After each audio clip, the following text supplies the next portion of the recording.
Hello and welcome live from New Delhi. You're watching DD India News Hour. I'm Gautam Roy. Coming up in the next 1 hour. US President Donald Trump's envoy Keith Kellogg arrives in Kyiv, emphasizes the need for security guarantees as he begins his 3-day visit. Trump accuses Ukraine for starting the war in Russia, says President Zelensky should have ended it. Trump and tech czar Elon Musk gush about each other in a joint TV interview, insisting that a critical media won't be able to drive them apart.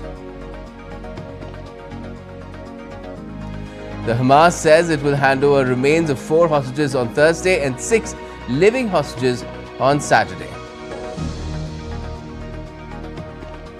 And Pakistan set to take on New Zealand in Karachi as it hosts a major ICC cricket tournament in 3 decades as Champions Trophy 2025 gets underway.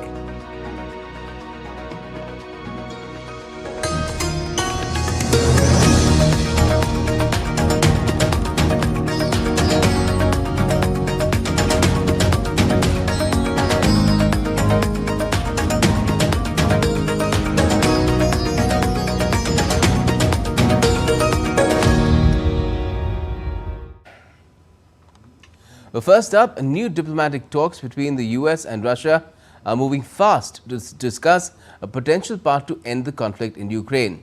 These discussions, held in Riyadh, mark a significant shift from Washington's previous approach of isolating Russian President Vladimir Putin under the Biden administration.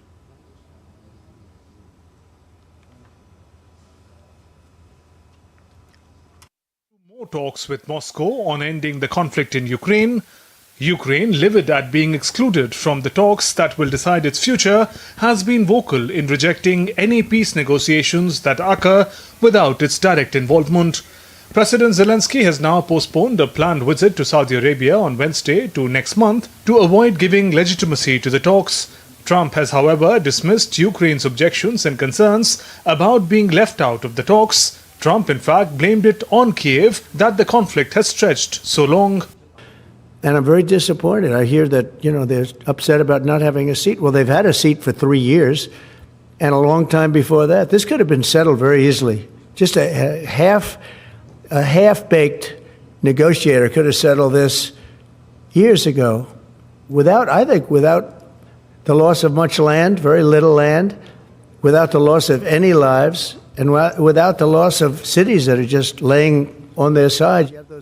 For Russia, the main contentious issue and an absolute red line has been Ukraine's NATO membership. Russia has insisted NATO to not grant membership to Ukraine. Moscow is also seeking assurances that NATO will not expand further into Eastern Europe. European leaders have expressed unease over the issue.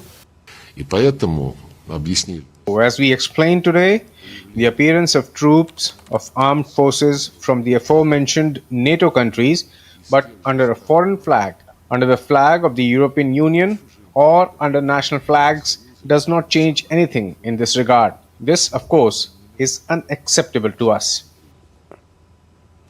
Meanwhile, European leaders have begun discussions about sending peacekeeping troops to Ukraine in the event of a peace deal. In contrast with Moscow's hardline opposition to any NATO involvement, Trump said he would not oppose the deployment of European peacekeepers. If they want to do that, that's great. I'm all for it. If they want to do that, I think that'd be fine. I mean, I know France has mentioned it. Others have mentioned it. UK has mentioned it. But if we have a peace deal, I think having troops over there from the standpoint of Europe, we won't have to put any over there because, we're very far away. But having troops over there would be fine. I would not object to it at all. Europe is also charting its own way in the event of US-Russia talks. France is hosting a second meeting to discuss Ukraine and European security on Wednesday with several other European and non-European states. While in Riyadh, US Secretary of State Marco Rubio emerged from the meeting optimistic that Russia is ready to begin a serious negotiation process and tried to reassure allies, emphasizing that no one is being sidelined in the negotiations. I would say to you that In order to bring an end to any conflict, there has to be concessions made by all sides. We're not going to predetermine what those are. We're certainly not going to negotiate this today or in a press conference for that matter. But, and there are other parties that have sanctions. The European Union is going to have to be at the table at some point because they have sanctions as well that have been imposed. So, but I guess the point here is the goal is, and we agreed on what the goal is to bring an end to this conflict in a way that's fair, enduring, sustainable, and acceptable to all parties involved. What that looks like, well, that's what the ongoing engagement is going to be all about. Also on the cards is a high-profile meeting between Donald Trump and Vladimir Putin. Trump confirmed that he might meet Putin before the end of this month without going into specifics. Trump also suggested that Ukraine should hold elections, a proposal he says is supported by multiple nations. The world is watching the developments rather closely. As the future of Ukraine and Europe hangs in balance, the key question remains, can any agreement between the US and Russia bring lasting peace in Eastern Europe? The stakes are incredibly high, and every decision will invariably impact the future of Ukraine, Europe, and the global security matrix. Aarti Rana and Shubhendu Ghosh's report for DD India. And the latest on this front is that the Kremlin has termed Riyadh talks as an important step towards Ukraine crisis settlement. While it is asserted that Russia and US mainly discuss their own relations in Saudi Arabia, as it said that they will first need reanimation of relations, then restoration. It also mentioned that Putin and Trump may meet before the end of February, as it will take time to prepare. Now, French Foreign Minister Jean-Noël Barrot has said that US Secretary of State Marco Rubio told European foreign ministers that the United States wants a sustainable peace deal in Ukraine. Barrot said that he spoke to his American counterpart on Tuesday, who told him again that their objective was not a fragile ceasefire or a transitional pause that would allow Russia to rebuild their forces, but a lasting peace. Meanwhile, US Special Envoy for Ukraine and Russia, Keith Kellogg, is visiting Ukraine today following special invitation from Ukrainian President Volodymyr Zelensky. Kellogg will meet with the military leaders during his visit, which will last for 3 days. They'll discuss important security guarantees for Ukraine. Zelensky wants Kellogg to see the conflict firsthand. This is to highlight the need for more support from the US against Russian aggression. Zelensky hopes Kellogg's visit will help prevent Ukraine's exclusion from the peace talks. And Kellogg earlier on Wednesday concluded his Poland visit, where he met Polish President Andrzej Duda. Kellogg attended the Munich Security Conference, where he said Europe will not have a seat at the table for Ukraine peace talks.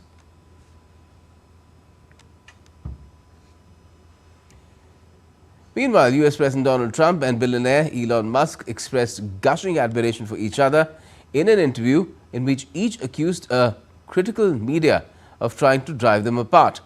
The pair spoke about each other in glowing terms, rejecting accusations of Musk usurping the president's limelight as well as power. Here's a report. People who deserve. As concerns were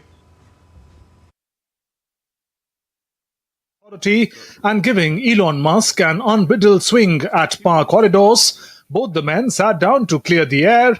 In an interview given to a TV news network, Trump painted Elon Musk as his enforcer-in-chief, hailing his zeal in implementing the blizzard of executive orders he has issued since returning to office. President Trump insisted his policy should be implemented without delay and said Musk was instrumental in pushing them forward. Elon Musk was tasked with leading the newly created Department of Government Efficiency with the declared goal of rooting out waste, fraud and abuse in federal spending. Musk waved off criticism that he was acting as if he were the US president. Meanwhile, the job cutting continues apace. In one of the more consequential cases, US District Judge Tanya Chutkan on Tuesday denied a request to place a temporary hold on Doge. Trump's administration later targeted bank regulators, rocket scientists and tax enforcers for dismissal. Trump asserted even more executive authority on Tuesday, issuing an order to rein in independent agencies and claiming presidential supervision and control of the entire executive branch except for the Federal Reserve. Anamika Pandey's report for DD India. That haven't been present. And Trump announced on Tuesday that he will reveal details on auto tariff rates on the 2nd of April. Speaking with reporters, the US President said that the tariffs levied on automobiles would be coming in as soon as the 2nd of next month. The day comes after members of his cabinet are due to deliver reports to him outlining options for a range of import duties. Trump also suggested that major car and chip companies have approached his administration and new car companies may be built in the US.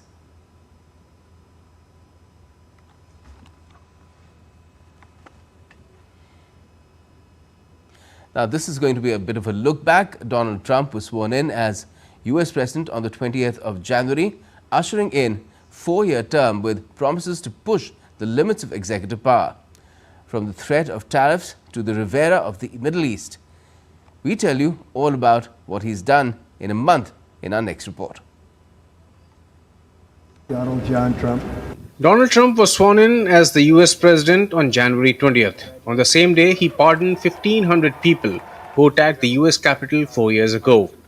On January 23rd, Trump said that he is not sure the United States should be spending anything on NATO.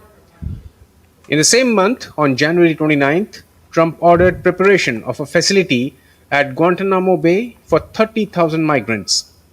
On January 30th, Trump said that the mid-air aircraft collision was a result of FAA's efforts to hire a diverse workforce. On the 1st of February, Trump announced 25% tariffs on Canadian and Mexican imports. He also announced 10% tariffs on goods from China starting February 4th. On the same day, he declared that tariffs would remain until a national emergency over fentanyl and illegal immigration ends. 2 days later, on February 3rd, Trump paused new tariffs on Mexico for 1 month. This was after Mexico agreed to deploy 10,000 National Guard members at the border with USA. On the same day, Trump announced postponement of tariffs on Canadian imports for at least 30 days. The next day, on February 4th, Trump suggested permanently displacing Palestinians from the Gaza Strip. He said that people in Gaza had no alternative but to leave and added that US will take control of the area. On the same day, Trump suggested that Gaza could become the Riviera of the Middle East. Further, Trump signed executive order to exclude transgender girls from female-designated sporting competitions. On 6th of February, Trump authorized sanctions on people who worked on ICC investigations of US citizens or allies like Israel. On 9th of February, Trump signed a Gulf of America Day proclamation aboard Air Force One. On 12th of February, Trump said that Putin and Zelensky have expressed a desire for peace in separate phone calls with him. On the same day, Trump ordered top US officials to begin talks on ending the war in Ukraine. Now, the US Senate has confirmed Howard Lutnick as President Donald Trump's Commerce Secretary. Earlier, Senators advanced Kash Patel's nomination for FBI Director as well. The Senate on Tuesday voted 51 to 45 to confirm Lutnick to run the Commerce Department, putting in place one of the administration's top economic officials who will help oversee an agenda around tariffs and protectionism. Lutnick, who was the chief executive of the financial services firm Cantor Fitzgerald, became a central economic advisor to Trump over the past year and led his transition team. As Commerce Secretary, Lutnick will take on a broad portfolio that includes defending US business interests worldwide and overseeing restrictions on technology exports to countries like China. And as I mentioned, the US Senate also voted to advance the nomination of Kash Patel to be the director of the Federal Bureau of Investigation, putting him on track to run the most prominent US law enforcement agency. The Senate voted 48-45 along party lines on a procedural measure, setting the stage for a final confirmation vote on one of Trump's nominees later this week. Patel, a former Intelligence and Defense Department official in Trump's first term, has called for a radical reshaping of the FBI, pledging to expand its role on illegal immigration and violent crimes, core Trump priorities.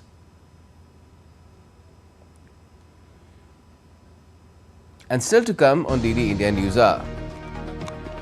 An assessment by the United Nations, EU and the World Bank says more than $50 billion will be needed to rebuild Gaza.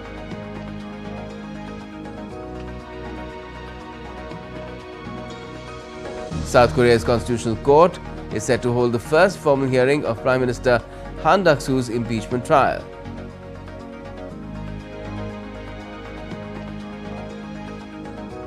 And Australia is set to euthanize dozens of stranded false killer whales at a Tasmanian beach.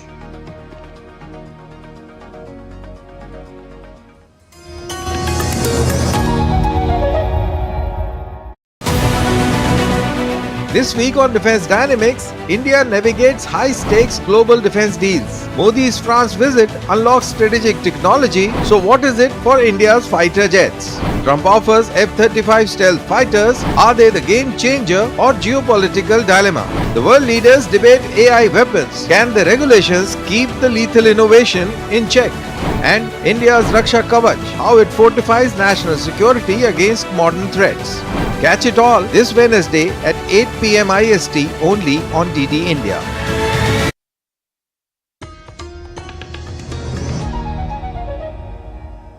Welcome back. You're watching DD India News Hour. I'm Gautam Roy. Let's now get to the updates related to the West Asia conflict now. Well, Israel has said that it will begin negotiations on the second phase of the Gaza ceasefire deal, but made it clear that Gaza will have to be completely demilitarized. On the other hand, Egypt has postponed the Arab League meeting on Gaza to the 4th of March, which was initially planned for next week. Meanwhile, Israeli Prime Minister Benjamin Netanyahu's office on Tuesday confirmed that the Hamas will hand over 4 hostage bodies on Thursday and release 6 hostages live ones over the weekend. DD India's Raghav Kumar Jha reports. As the uncertainty looms large over the future of Gaza, Israeli Foreign Minister Gideon Sa'ar said on Tuesday that Israel will begin negotiations on the second phase of the Gaza ceasefire deal. He demanded complete demilitarization of the area and said Israel is also committed to its goal to ensure the release of all hostages and meeting other objectives of the war. Sa'ar made it clear that Israel would not support any plan that would see civilian control of Gaza transferred from Hamas to the Palestinian Authority. We decided to open negotiations on the second phase. It will happen this week. We demand complete demilitarization of Gaza. We will not accept the continued presence of Hamas or any other terrorist groups in Gaza. Negotiations for the second phase of the deal were supposed to have started before the first phase ends on March 2nd, but Qatar said the talks have not officially started yet. Former Director General of Israel's Foreign Ministry, Alon Liel, said the Arab world and the rest of the international community are yet to present an alternative to the Israeli-backed US plan for Gaza. He said a plan from Arab leaders must clearly outline the roles of Palestinian and Arab countries as well as the rest of the world in the rebuilding and running of Gaza. Egypt announced on Tuesday that it has postponed an extraordinary Arab League meeting on Gaza on March 4th, which was initially planned for next week. The meeting has been called in response to US President Donald Trump's proposal to take over the war-battered Gaza Strip and displace its Palestinian inhabitants. Jordan's King Abdullah II reiterated his country's steadfast position against the displacement of Palestinians. Unfortunately, what they don't understand or they can't understand. Let me reiterate our firm position: no to displacement in Gaza and the West Bank, and the reconstruction of Gaza without displacement. I stress the importance of working to reduce the escalation in the West Bank, and that a just and comprehensive peace based on the two-state solution is the only way to achieve stability in the region. Meanwhile, Israeli Prime Minister Benjamin Netanyahu's office confirmed that a deal with Hamas was reached in Cairo on Tuesday. Accordingly, Hamas will hand over 4 hostage bodies on Thursday and release 6 Israeli hostages over the weekend. Raghav Kumar Jha for DD India. In an assessment released by the United Nations, the European Union and the World Bank on Tuesday said that more than $50 billion will be required to rebuild Gaza. The Israel-Hamas conflict that has caused extensive damage will require more than 10 years of rebuilding work, depending on the speed, scale and scope of recovery. The process of reconstruction includes clearing millions of tons of rubble. The Internal Rapid Damage and Needs Assessment has said that the 15 months of conflict has damaged homes, whereas 95% of hospitals are left non-functional. 2 British nationals detained in Iran have been charged with espionage after they allegedly gathered information in different parts of the country. The British Foreign Office named the two as Craig and Lindsay Foreman. The couple had been on a motorbike trip around the world and had planned to stay in Iran for 5 days before they were charged with spying. Their family said on Saturday that they were engaging with relevant authorities to ensure the pair's well-being and safe return home. Announcing the charges, Judiciary spokesperson said that the couple had been under surveillance by provincial intelligence agencies and were arrested as part of a coordinated intelligence operation. Iran's elite revolutionary guards have arrested dozens of foreigners and dual nationals in recent years, mostly on espionage and security-related charges.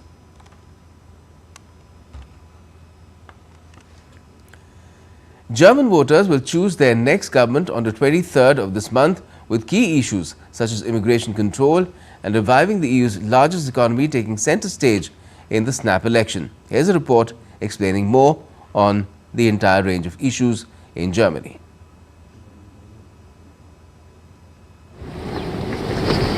Germany heads to snap national elections on Feb 23rd following the collapse of Chancellor Olaf Scholz's three-way coalition. But what are the key issues and how are people reacting? The Russia-Ukraine conflict is on the agenda of Germany's election. The mainstream parties are all in favor of helping Ukraine fend off Russia's attack, while the AfD and PSW want an end to weapons delivery to Kyiv and a resumption of good relations with Moscow. I think one of the things that moves people in Germany most might be the topic of migration, because not necessarily on their own accounts, but because it's a topic that has been raised by all of the major parties and thus has set a movement into place with the people as well. It is a topic that is very important for every one of us, but the way that it's discussed, it's not often the optimal way. Many migrants have expressed a desire to integrate and contribute to society. Германия очень помогает украинцам. Germany helps the Ukrainians a lot, but the Ukrainians have to help Germany too. One simply can't always live at the expense of the state that feeds you for years. People have to start work and make their contribution. Начинать какую-то лепту вносить. Economy is another key issue in Germany. In Gelsenkirchen, the signs of a downturn are visibly everywhere. While the city played a big part in Germany's post-war economic miracle, the rot set in with the decline of coal and heavy industry in the 1960s. The population tumbled from 390,000 then to just 260,000 now, as the local economy cratered. Now the German voters here demand change as Europe's biggest economy stalls. Also ich glaube einfach, dass unsere I just believe that our last government did a lot of things wrong, starting with the industry and energy policies and many other factors. That's why I'm almost certain that no matter what the new government will do, it will be possible to get out of this hole and that we will manage to create jobs again and to adequately address energy policy issues which people can actually afford. High energy prices remain a formidable challenge for households and businesses in Germany. We need to discuss the further transformation of our energy system while respecting companies' different need and their energy requirement. Here the state must put the relevant infrastructure at the forefront. Every candidate who wins one of Germany's 299 constituencies is guaranteed a seat. To fill the other half of the 598 seats in Germany's Bundestag, Voters cast their votes in the second vote or Zweitstimme. This vote goes to a political party instead of a single candidate. Bureau Report, DD India. The South Korean Constitutional Court will hold the first formal hearing of Prime Minister Han Duck-soo's impeachment trial on Wednesday. Prime Minister Han took over the role of acting president after President Yoon was impeached by Parliament following his failed attempt to impose martial law on the 3rd of December last year. Han was impeached by the opposition-controlled Assembly on the 27th of December last year after refusing to appoint additional justices to the Constitutional Court ahead of its review of President Yoon Suk-yeol's impeachment over his 3rd of December declaration of martial law. The impeachment motion against Han also accuses him of plotting or abetting an insurrection through the short-lived imposition of martial law. The court is expected to focus solely on whether the former Prime Minister violated the Constitution by aiding Yoon in his alleged insurrection attempt without examining potential criminal law violations. International Atomic Energy Agency chief visited Japan's stricken Fukushima plant on Wednesday, the day after Tokyo approved an energy plan that marks a return to nuclear power. The IAEA is monitoring Japan's efforts to decommission the Fukushima Daiichi plant after a 2011 earthquake triggered tsunami, killed 18,000 people and set off the worst nuclear disaster since Chernobyl. Speaking to media persons, Grossi said the timeline for disposal of contaminated Fukushima soil by 2045 is not unrealistic. We have visited the interim soil facility and also the demonstration site for the recycled soil demonstration site. In terms of the timing, which has been, of course, set by law for 2045, we believe that it is not unrealistic. It can be done. It will require, of course, consistency of budgetary commitment by the government. The Japanese cabinet recently adopted a plan to increase reliance on nuclear power to help meet growing energy demand for artificial intelligence and microchip factories. Japan had previously vowed to reduce reliance on nuclear power as much as possible, but this pledge was dropped from the latest strategic energy plan, which includes an intention to make renewables the country's top power source by 2040. Under the plan, nuclear power will account for around 20% of Japan's energy supply by 2040, up from 5.6% in 2022. In Sri Lanka, leaders of the ruling National People's Power Alliance are set to meet the Election Commission on Wednesday to discuss preparations for the upcoming local government elections. The party is expected to outline its concerns and strategies. Meanwhile, the Sri Lanka Podujana Peramuna held a special discussion on Tuesday with MP Nama Rajapaksa, stating that the party is gearing up for polls. Opposition leader Sajith Premadasa has urged the Election Commission to initiate the election process after the final vote on the 2025 budget on the 21st of March.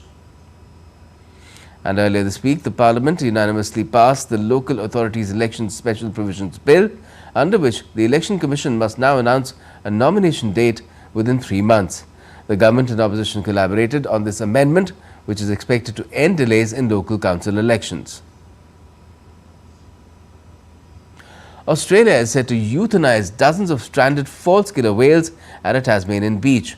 The large dolphins, which resemble killer whales, were found near Arthur River, around 400 kilometers from Tasmania's state capital.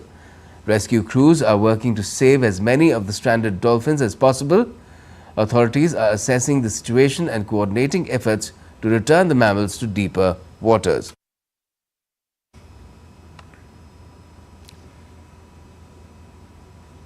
And still to come on DD India News Hour. Delhi is set to find out who will be its next chief minister later today.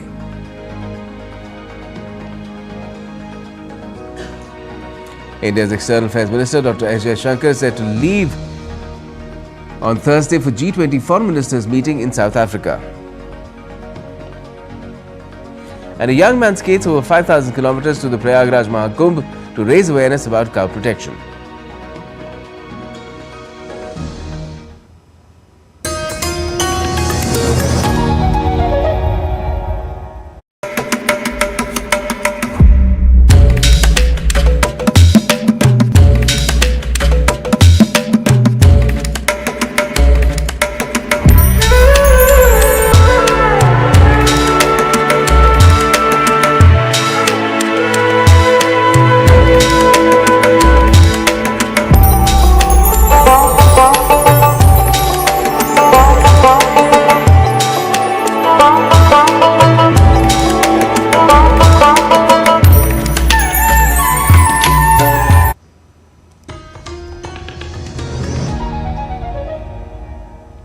Welcome back. You're watching DD India News Hour. I'm Gautam Roy, and before we go any further, another top stories. U.S. Special Envoy to Ukraine and Russia Keith Kellogg arrives in Ukraine, says we understand the need for security guarantees as he begins his 3-day visit. U.S. President Donald Trump accuses Ukraine for starting the war with Russia, says President Zelensky should have ended it.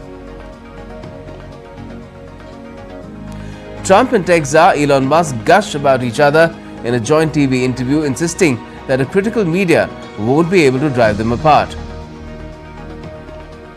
The Hamas says it will hand over remains of 4 hostages on Thursday and 6 living hostages on Saturday.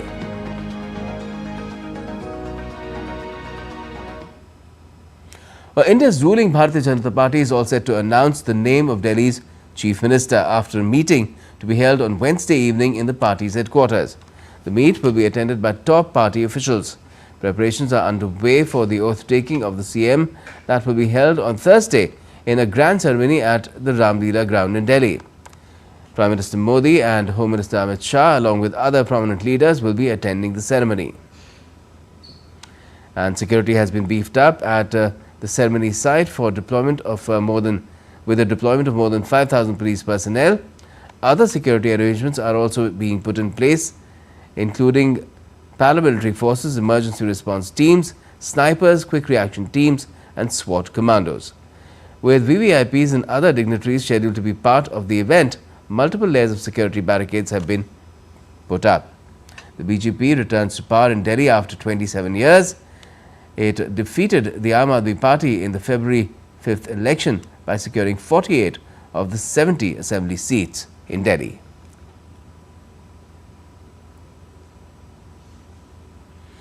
Let me now take you across for the latest to my colleague Dibyendu Mondal, joining us from the party headquarters. I believe, Dibyendu, what is likely to be the outcome, because there are lots of names that have been spinning around, mostly names of people who've been elected among the 48 MLAs that the BJP has, but the BJP has been known to pull a rabbit out of its hat in the past as well, particularly in Delhi's case.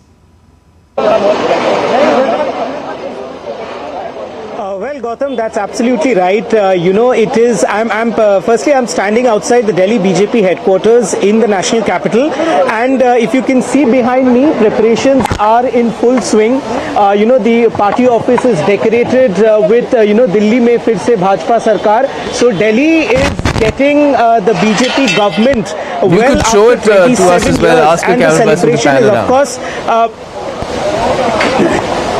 I'll just ask my camera person to pan around and show you how the party office have been decorated at the Pant Marg in New Delhi, where the legislative party's meeting is expected to take place at about 7 p.m. We have been witnessing people, in fact, leaders of the BJP coming in and out of this office, and media has been restricted for today to go inside the office, and the arrangements for media have been made on the left side of the entry gate of the BJP headquarters of the Delhi unit. And of course, grand celebrations are expected after the name is announced. As per the tradition of the BJP, the parliamentary board meeting have already been concluded at the Prime Minister's residence this afternoon, after which 2 observers have been appointed by the BJP, which is Ravi Shankar Prasad and O.P. Dhankar have been appointed as the observer of the legislative party meeting. So what is the legislative party meeting? It is the meeting of all the elected MLAs, where the leader of the elected MLAs will be selected and elected by the elected MLAs of the ruling, in fact in this case the BJP, and after which the name will be consented upon by all the elected MLAs, which is the 48 elected MLAs of the BJP, and we'll soon get to know the name at about 7:15 to 7:30 is what is expected. And as you said, Gautam, BJP is known to pull out the rabbit from the hat, and of course despite several names which includes that of Pravesh Verma, who is also being called as a giant slayer because he's the one that defeated Arvind Kejriwal of the Aam Aadmi Party from the New Delhi constituency, where I am also currently standing. So of course, apart from him, there are multiple other names that are doing rounds. Some includes, Ashish Sood, who's an elected MLA from Janakpuri. There are also some of the female MLAs that have been elected, one of which is Rekha Gupta, who's also being considered as one of the front runners. There is also, Mr. Gangwal, who has defeated in fact, I beg your pardon, who has defeated Rakhi Birla of the Aam Aadmi Party. So these are some of the names that are doing rounds. But of course, what our sources say from the BJP is that the MLA will certainly be from one of, in fact, the Chief Minister will certainly be from one of the elected 48 MLAs that have been elected by the people of Delhi in the 5th February election, and where the results were declared on the 8th of February. Gautam. All right, the Bendu, the BJP spoiled for choice this time around after the elections in Delhi. Must be a welcome change. Thanks a lot for joining us for the time being. Now, India's External Affairs Minister Dr. S. Jaishankar will leave for a 2-day visit to Johannesburg on Thursday. The minister will participate in the G20 Foreign Ministers meeting at the invitation of the Minister of International Relations and Cooperation of the Republic of South Africa, Ronald Lamola. Jaishankar's participation at the G20 Foreign Ministers meeting will strengthen India's engagement with G20 countries and will bolster the voice of the Global South in this important forum. The External Affairs Minister is expected to hold a few bilateral meetings in the margins of this overall FMM. Now, India's permanent representative to the United Nations, Ambassador P. Harish, cyclonic storms during the year 2024. The committee approved the central assistance of 1,554.99 crore rupees to these states, subject to an adjustment of 50% of the opening balance for the year available in the State Disaster Response Fund. This additional assistance is over and above the funds released by the centre to the states in the SDRFs. India's Union Minister for Rural Development and Agriculture, Shivraj Singh Chauhan, inaugurated the 77th session of the Executive Committee of African Asian Rural Development Organization in the national capital on Wednesday. He emphasized on the need of collective efforts for rural development and implementing activities at organizational and technical levels. अभी भी दुनिया का बहुत बड़ा हिस्सा गांव में बसता है। भारत में भी अगर देखेंगे तो बड़ा हिस्सा आज भी गांव में बसता है, और जब तक गांव की प्रगति नहीं होगी तब तक किसी भी देश की प्रगति नहीं होगी, विशेषकर अफ्रीकन कंट्रीज हो, एशियन कंट्रीज हो. And now let's get to the latest from the Mahakumbh, which is the largest gathering of humans anywhere in the world.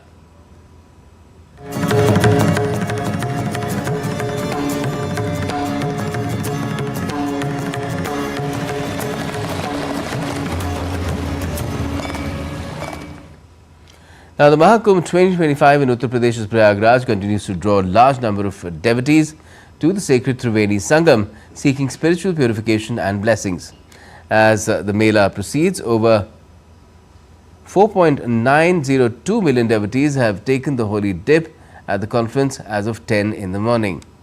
This is on Wednesday itself. This brings the overall number of devotees who have undertaken the holy dip so far to 555.6 million. Even as the Mahakumbh Mela has already concluded its 4 Amrit Snans of Makar Sankranti, Mauni Amavasya, Basant Panchami and Maghi Purnima, the enthusiasm of devotees remains high as ever.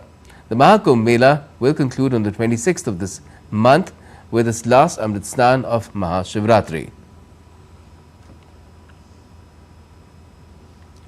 Dismissing claims regarding the extension of the Mahakumbh, District Magistrate of Prayagraj, Uttar Pradesh has said that the schedule of the religious event will remain unchanged, as it is based on auspicious alignment of stars and specific timings. DM Ravindra Mandar gave the statement on Tuesday, categorically denying the rumours circulating on social media regarding an extension of the Mahakumbh Mela. So, the Mahakumbh Mela will now conclude as it was earlier scheduled to on the date of 26 February, that's Mahashivratri. Now, a young man from the central state of Madhya Pradesh, Rudra Patel, travelled to the Mahakumbh on skates promoting Sanatan Dharma. Patel has so far travelled more than 5,000 kilometres with the Indian flag. He is set out on an all-India tour to create awareness about cow protection. Starting his journey from Katni in Madhya Pradesh, Patel has reached Sangam city Prayagraj after visiting the 12 Jyotirlingas from Andhra Pradesh.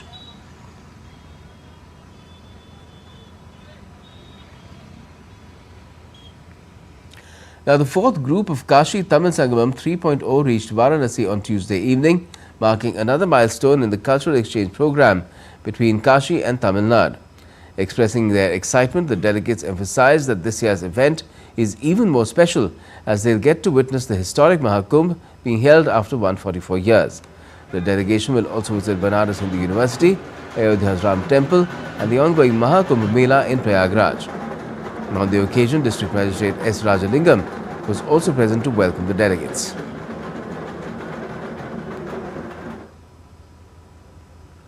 यहाँ की जो तमिलनाडु से जुड़े हुए सांस्कृतिक स्थल है, हमारे मंदिर हैं और सारे चीज़ों की जानकारी भी दी जाएगी। ये लोग कल यहाँ के जो तमिल समुदाय के लोग रहते हैं वहाँ पे जाएंगे, वहाँ पे शंकरा मठ जाएंगे और सुब्रमण्यम भारती जी के घर जाएंगे। उसके बाद इनकी एकेडमिक सेशन होगा BHU में, जहाँ पे ये वाराणसी के उद्यमियों के साथ इनकी इंटरेक्शन होगी। फिर वह यहाँ से प्रयागराज के लिए जाएंगे, वहाँ महाकुंभ में प्रतिभा करेंगे, फिर अयोध्या जाएंगे, अयोध्या से वापस आएंगे। Indian naval sailing vessel INS V Tarini entered Port Stanley at about 5:15 hours IST on Tuesday, thus completing the third and most challenging phase of Navika Sagar Parikrama 2. This marks a significant milestone in the vessel's journey of circumnavigating the globe. During this trip, the vessel experienced 3 cyclones, first while passing through Point Nemo, known as the oceanic pole of inaccessibility, and later while passing through the treacherous waters of Drake Passage before crossing Cape Horn.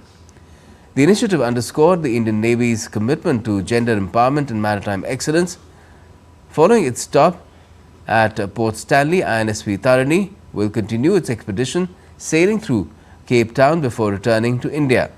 The expedition reinforces the spirit of adventure, resilience and India's commitment to enhancing global maritime cooperation. Let's now take a look at some other stories making the news around the country. Now, the Indian state of Assam has officially approved its 8th national park, Sikha Jwalao National Park, further strengthening the state's conservation efforts. Spanning 316 square kilometers, the park is part of the greater Manas conservation landscape. With this addition, Assam now ranks 2nd in India for the highest number of national parks. The 3rd edition of India-Egypt Joint Special Forces exercise, Cyclone 3, is underway at the Mahajan Field firing range in the Indian state of Rajasthan. The 14-day military drill commenced on the 10th of this month. The participating troops from both the sides are undergoing rigorous combat conditioning and tactical training aimed at strengthening joint operational capabilities. The exercise includes joint training on close-quarter battle drills, survival techniques, demolition training and combat medical skills, among others. And still to come on DD India News Hour. New Zealand Central Bank has cut its benchmark rate by 50 basis points to 3.75% with inflation moderating. And Pakistan has won the toss and has opted to field first against New Zealand as the Champions Trophy begins in Karachi. Also, American actress Mindy Kaling has received a star on the Hollywood Walk of Fame.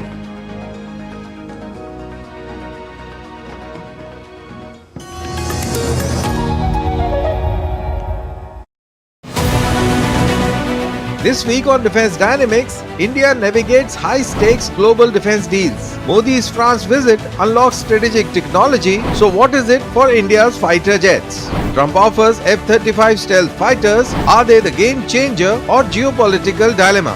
The world leaders debate AI weapons, can the regulations keep the lethal innovation in check? And India's Raksha Kavach, how it fortifies national security against modern threats. Catch it all this Wednesday at 8 p.m. IST only on DD India.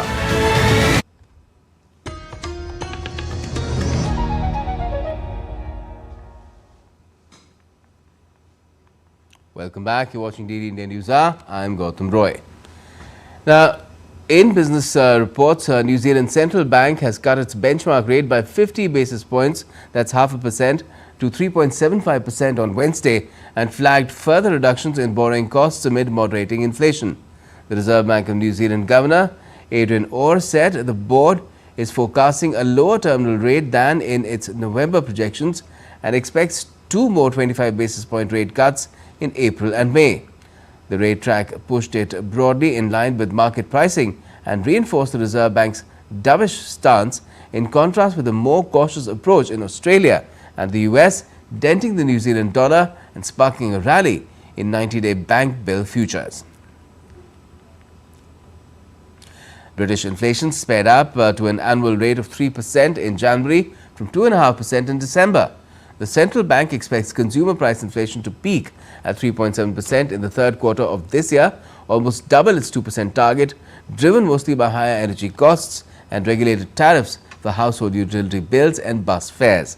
But Governor Andrew Bailey and his colleagues say a slowdown in the jobs market is likely to keep a lid on higher wage demands this year after an acceleration in late 2024, limiting the risk of a build-up of inflation pressure. And time now to cut to some sporting updates, with first being cricket. Well, the 8th edition of the Champions Trophy 2025 kick-started today with hosts and defending champion Pakistan locking horns with New Zealand at the National Stadium in Karachi. Pakistan's captain Mohammad Rizwan won the toss and elected to bowl first. The Champions Trophy marks Pakistan's first major ICC event, hosting in 29 years, with the previous being the 1996 ODI World Cup. New Zealand currently hold an advantage over the defending champions. The Black Caps are familiar with local conditions, having played 11 ODIs in Pakistan since 2019, more than any other visiting team. New Zealand entered the match with confidence, having recently defeated Pakistan in the ODI Tri-Nations final in Karachi. Pakistan demonstrated their competitive spirit by securing victories against New Zealand in both the 2019 and 2023 ICC ODI World Cups. The Champions Trophy head-to-head record favours New Zealand, who won all 3 previous encounters in 2000, 2006 and 2009.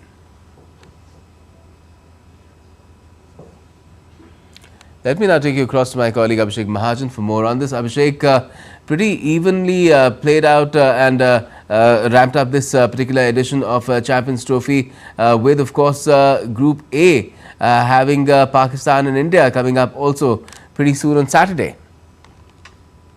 Absolutely. On Sunday, in fact, Gautam, big ticket match between India and Pakistan that will be played in Dubai. But yes, stage is all set, narratives are in motion, and time for the performance now. Like we said in the report also, Pakistan hosting any ICC tournament after 29 long years. Remember, they had hosted the last tournament in 1996. That was the World Cup, and they co-hosted the tournament along with India and Sri Lanka. And the last edition of the tournament was won by Pakistan in 2017, 8 years ago. And the Champions Trophy was scrapped by the ICC after that. But yes, big moment for Pakistan also, Gautam. The global gaze will be on Pakistan's competence to hold any multinational tournament.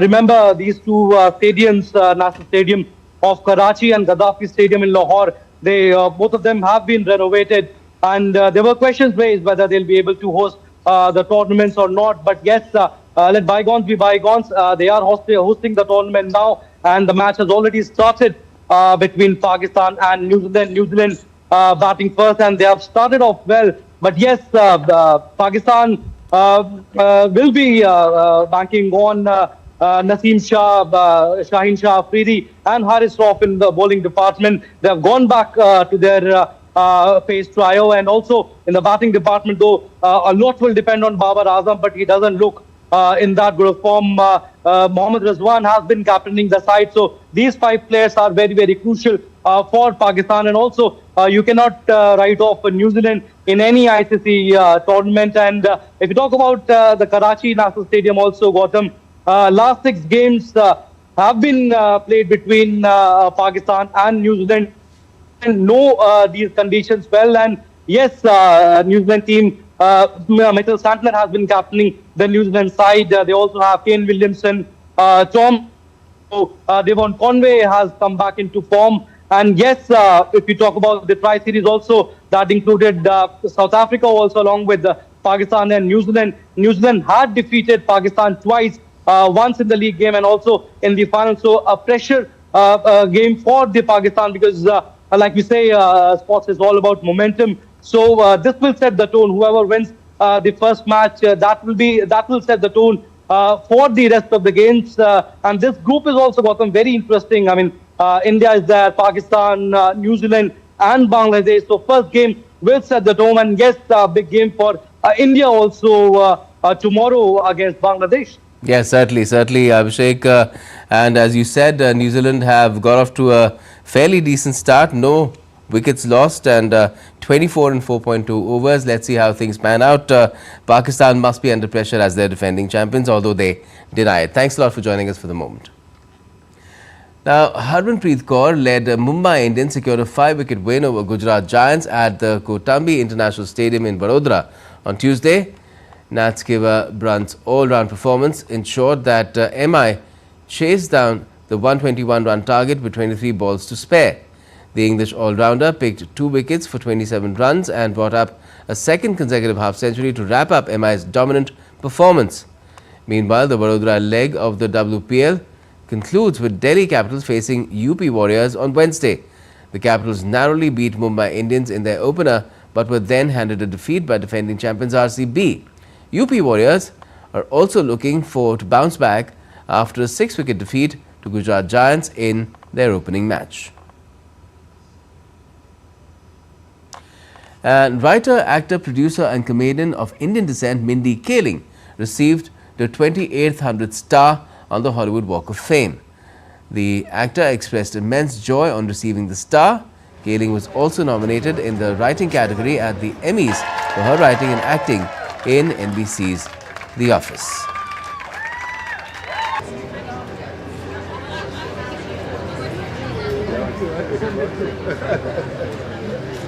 Oh my God, I would absolutely love it. Over here, guys.